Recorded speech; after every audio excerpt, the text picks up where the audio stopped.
오늘 우리에게 주신 말씀은 신명기 29장 22절부터 29절 말씀입니다. 신명기 29장 22절부터 29절 말씀 우리 한 절씩 교독하겠습니다. 제가 먼저 읽겠습니다. 너희 뒤에 일어나는 너희의 자손과 멀리서 오는 객이 그 땅의 재앙과 여호와께서 그 땅에 유행시키는 질병을 보며 또 땅이 유황이 되며 소금이 되며 또 불에 타서 심지도 못하며 결실함도 없으며 거기에는 아무 풀도 나지 아니하니 이쪽에 여호와께서 진노와 격분으로 멸하신 소돔과 고모라와 아드마와 스보인의 문지가 다름을 보고 부를 것이요 여러 나라 사람들도 묻기를 여호와께서 어찌하여 이 땅에 이같이 행하셨느냐 이같이 크고 맹렬하게 노하심은 무슨 뜻이냐 하면 그때 사람들이 대답하기를 그 무리가 자기 조상의 하나님 여호와께서 그들의 조상을 애굽에서 인도하여 주실 때 덕으로 세우신 언약을 버리고 가서 자기들이 알지도 못하고 여호와께서 그들에게 주시지도 아니한 다른 신들을 따라가서 그들을 섬기고 절한 까닭이라. 그러므로 여호와께서 이 땅에 진노하사 이 책에 기록된 모든 저주대로 재앙을 내리시고 여호와께서 또 진노와 격분과 크게 통한하심으로 그들을 이 땅에서 뽑아내사 다른 나라에 내던지심이 오늘과 같다 하리라. 거짓 일은 우리 하나님 여호와께 속하였거니와 나타난 일은 영원히 우리와 우리 자손에게 속하였나니 이는 우리에게 이 율법의 모든 말씀을 행하게 하심이니라. 아멘. 자, 오늘 말씀은 하나님의 언약을 어기고 말씀에 불순종하는 자에게 오늘 말씀과 같이 여호와의 모든 율법책에 기록된 저주대로 임하게 될 것임을 강조하고 있죠. 본문은 이런 심판의 필연성을 이미 하나님의 저주를 받아 멸망한 소돔과 고모라의 멸망 사건과 그리고 장차 후세대 사람들의 입에 회자될 이스라엘의 심판에 관한 이야기를 통해 생생하게 제시하고 있죠. 이것은 결국 자신의 삶이 하나님의 자비와 오래 참으심으로 유지되는 줄도 모르고 마치 하나님의 심판이란 처음부터 없는 것인 양 하나님을 업신여기고 제멋대로 죄를 범하며 사는 모든 경건하지 않는 자들에게 경종을 울리는 준엄한 경고의 메시지라고 할 수 있습니다. 그러면 오늘 말씀이 우리에게 주는 교훈에 대해서 감춰진 일이라는 걸 중점으로 한번 알아보도록 하겠습니다. 여러분 29절 말씀 한번 읽겠습니다. 29절 말씀입니다. 29절 말씀 다 같이 시작. 감추어진 일은 우리 하나님 여호와께 속하였거니와 나타난 일은 영원히 우리와 우리 자손에게 속하였나니 이는 우리에게 이 율법의 모든 말씀을 행하게 하심이니라. 아멘. 사람들은 자신의 삶의 배후에서 일하시는 하나님을 생각하지 않죠. 단지 고생하지 않고 편하게 살아가는 삶을 꿈꾸고 원하고 있어요. 하지만 하나님이 하시는 일은 우리의 그런 기대와는 전혀 동떨어져 있다는 거예요. 하나님은 우리가 이 땅에서 잘 먹고 잘 살고 그리고 아무 재앙도 없고 이렇게 하기 위해서 하나님이 일하시지 않아요. 예. 그래서 인간의 생각과 상식을 뛰어넘어서 일하시는 분이 하나님이세요. 그래서 여기 보면 뭐라고 말씀하고 있습니까? 감추어진 일은 우리 하나님 여호와께 속하였거니와 라고 이렇게 말씀하고 있어요. 이 말씀은 하나님이 하시는 일은 인간의 생각으로는 도저히 알 수 없다는 뜻이에요. 그래서 감추어진 일이라고 말하는 거죠. 우리는 알 수 없는 하나님의 그 생각을 하시는 일을 우리 마음대로 어떻게 해요? 함부로 이야기하면 안 되는 거예요. 함부로. 예. 뭐 하나님이 누구를 갖다 저주했다, 누구를 뭐 어쨌든 막 이렇게 이야기를 하면 안 되는 거예요. 예. 여러분, 하나님이 하시는 일은 감춰졌다고 말할 수밖에 없어요. 왜냐하면 하나님께서는 세상의 상식과 법칙을 따라서 일하시는 것이 아니라 하늘의 법칙과 원리를 따라서 일하시기 때문에 그래요. 따라서 우리가 하나님이 하시는 일 속에서 감춰진 그 이치와 뜻을 깨달아 알 수 있는 것은 하늘의 법칙을 따라 살아갈 때에만 가능한 거예요. 예. 문제는 그 누구도 하나님이 하시는 일에서 그 감추어진 이치를 깨달을 수 없다는 거예요.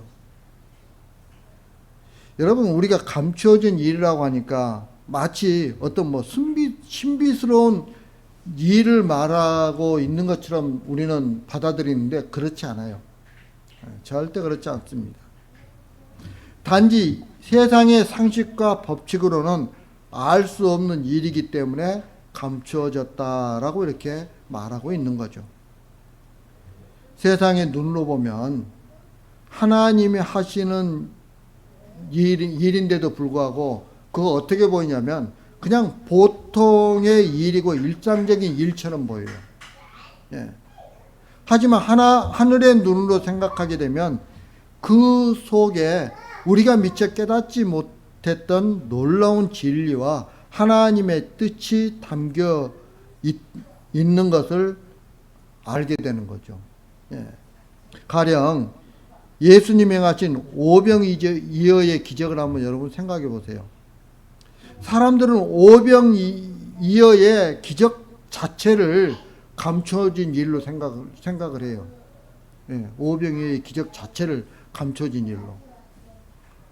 오병이어의 기적이 사실은 감추어진 일이 아니라 그 기적이 담고 있는 하늘의 떡이라는 것이 감추어진 일이라는 거예요. 예.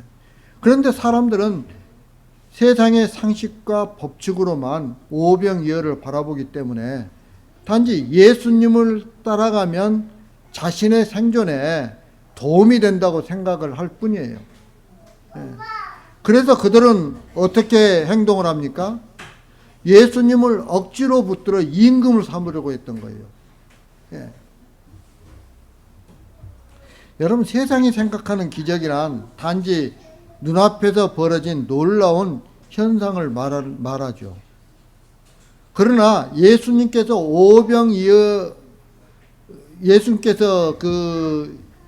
하셨던 오병이어의 기적은 단지 기적으로서 그 역할을 하고 있는 것이 아니에요. 오병이어는 하늘의 떡을 말해주는 표적으로서 그 역할을 하고 있다는 것을 우리가 알아야 돼요. 따라서 오병이어에 감추어진 일은 많은 사람을 배부르게 했던 조그만 떡과 물고기를 통해서 하늘의 떡을 통해서 얻어질 영원히 줄이지 않고 목마르지 않는 참 생명을 나타내는 것이라는 걸 우리가 깨달아야 되는 거죠. 이런 감추어진 일을 단지 세상에서의 생존의 문제에만 관심을 두고 있는 인간들은 절대 알 수 없다는 거예요. 결국 하나님이 하신 일은 생명의 문제냐 생존의 문제냐라는 각기 다른 차원에서 바라볼 때 한쪽은 감추어진 일을 깨닫게 되고 다른 한쪽은 단지 썩어질 양식을 구하는 차원으로만 그치게 되는 그런 결과를 가져오게 되는 거죠. 하나님께서는 이스라엘과 호렙산에서 언약을 체결하시고 또다시 어디서 언약을 체결하셨습니까? 모압 땅에서 언약을 체결하셨어요. 예. 왜 그렇게 하셨어요? 광야에서 40년 세월 동안 고생하고 난 후에 생각하는 하나님과 그리고 40년 광야 생활을 하기 전에 생각하는 하나님과는 다르기 때문에 그런 거죠. 하나님께서 애굽에서 재앙을 내리시고 이스라엘을 출애굽하도록 하신 것은 단지 이스라엘의 생존을 위한 것이 아니었죠. 세상에서의 생존 문제를 떠나 하나님의 언약 안에서의 생명을 가르치기 위함이었던 거죠. 또 40년간 광야에서 편한 삶을 살게 하신 것이 아니라 생존의 문제로 인해서 고생하게 하신 것도 하나님 여호와가 어떤 분이신가를 알게 하기 위함이에요. 이것이 바로 하나님의 감춰진 일이에요. 그러니까 이스라엘 백성들이 광야 40년 동안 굉장히 힘들게 막 그 물도 마신 물도 없고 막 그 어려운 가운데서 생활하면서 우리와 지금 함께 하시는 그 하나님이 어떤 분이신지를 알게 되면 어떻게 해요? 감춰진 일이 깨닫게 되는 거예요. 예. 이런 하나님의 일을 이스라엘이 생존의 문제에만 집착하고 생각한다면 그들에게서 나오는 게 뭐겠어요? 원망과 불평이죠. 예. 그것밖에 없는 거죠. 하나님의 뜻과 그 일의 의미를 생각하지 않고 단순히 현재 자신에게 주어진 고통스러운 환경만 생각하기 때문에 우리를 굶어 죽게 하고 목말라 죽게 하려고 애굽에서 나오게 했단 말인가? 라는 이런 원망과 불평을 하게 되는 거예요. 그리고 머리에 떠오르는 것은 그들이 애굽에서 먹었던 음식들이 떠오르겠죠.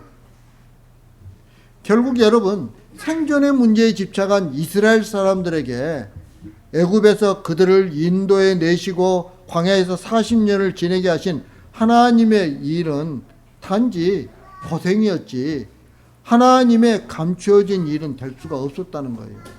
예. 그러나 광야 40년은 놀라운 하나님의 감추어진 일이었죠. 여러분 신명기 8장 3절에 보면 이렇게 말씀하세요. 너를 낮추시며 너를 줄이게 하시며 또 너도 알지 못하며 내 조상들도 알지 못하던 만나를 내게 먹이신 것은 사람이 떡으로만 사는 것이 아니요 여호와의 입에서 나오는 모든 말씀으로 사는 줄을 내가 알게 하려 하심이니라. 예, 이게 하나님의 감추어진 일이에요. 예.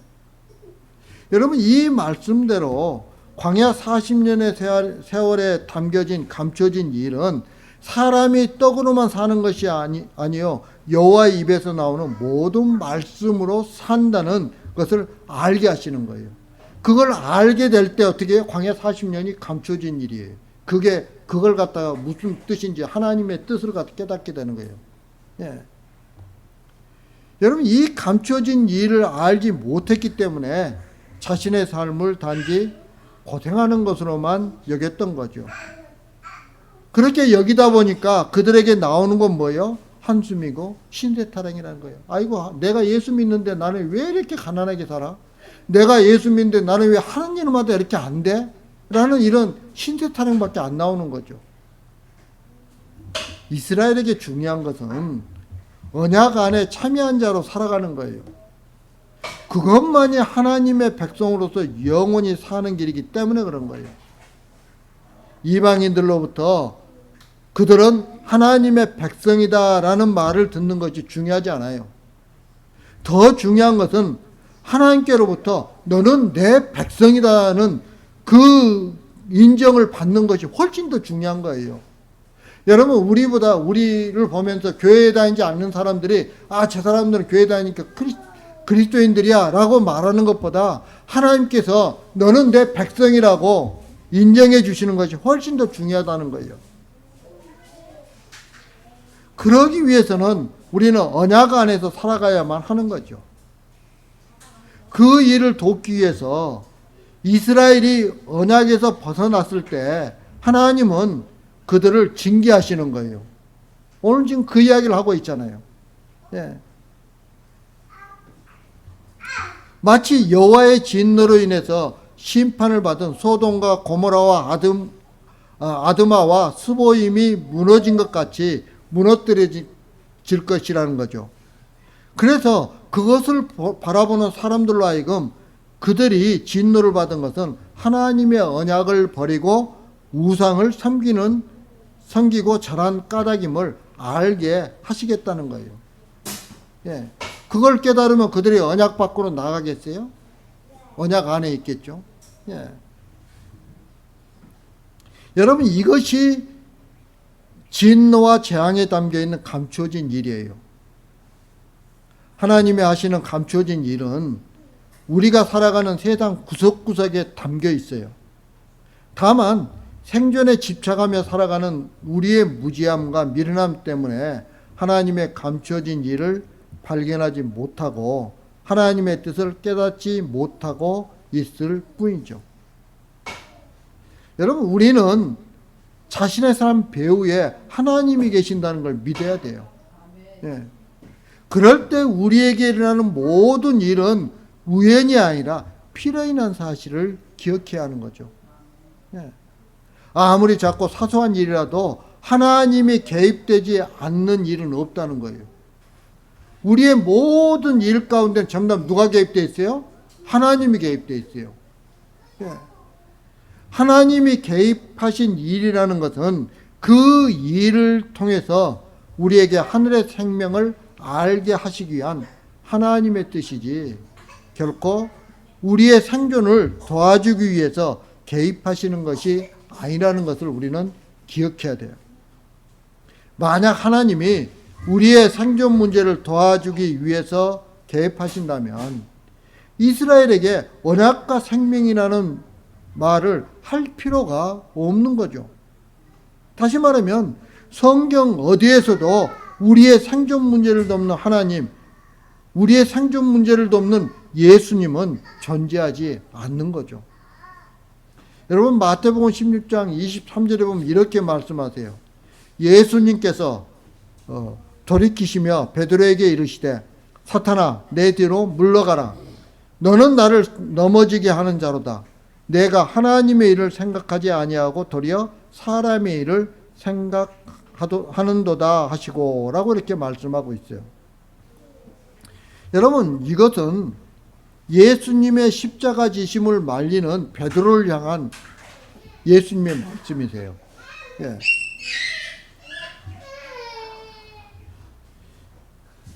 예수님께서 고난받고 죽으실 것을 말씀하시자 베드로가 그걸 말리죠.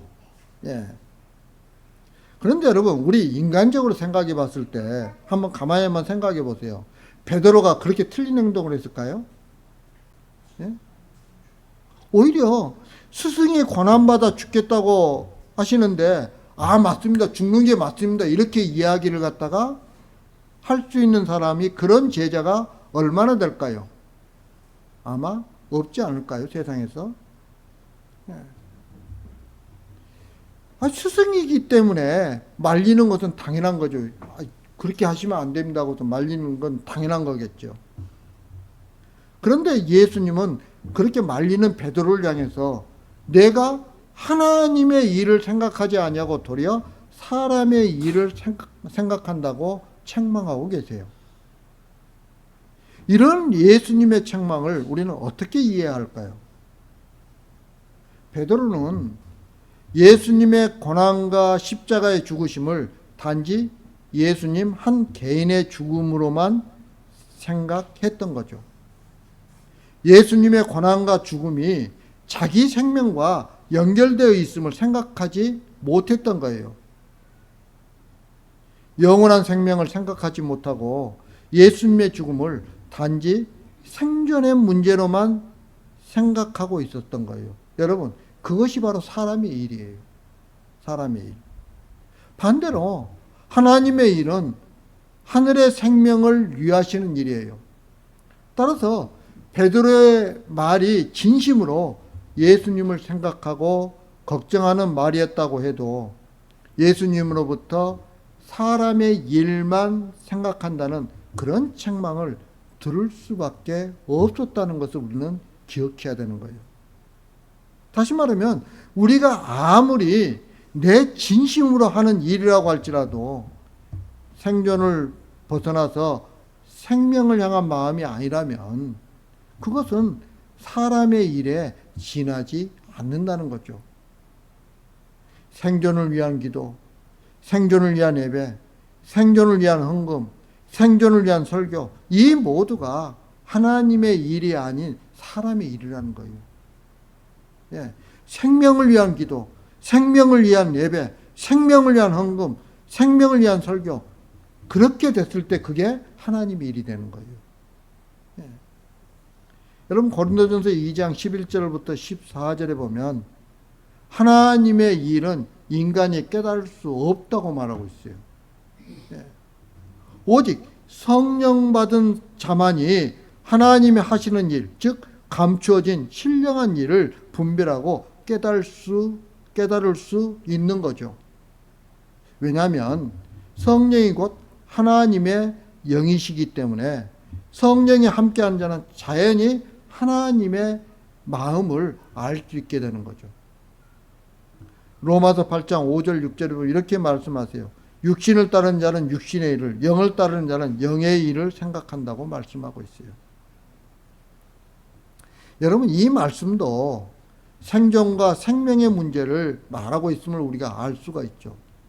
즉 생존을 따르는 자는 결국 자기의 생존의 문제만 생각할 것이고 생명을 따르는 자는 하나님의 일을 생각하게 될 것이란 뜻이에요.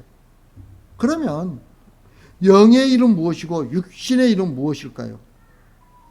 성경은 인간이 생존의 문제에 집착해서 생존을 위해서 생존을 따라 살아가는 모든 것을 사람의 일, 즉 육신의 일이라고 말하고 있어요. 그러나 생명을 따라 살아가는 것은 그 모든 삶이 하나님의 일이에요. 그리고 하나님이 하시는 모든 일은 감추어진 일이에요. 우리에게 보통 사람들에게 드러나지 않는 거예요. 예. 단지 우리가 생존에 집착하고 생존에 따라 살다 보니까 하나님의 감추어진 일을 깨닫지 못하고 분별하지 못하고 살고 있을 뿐이에요.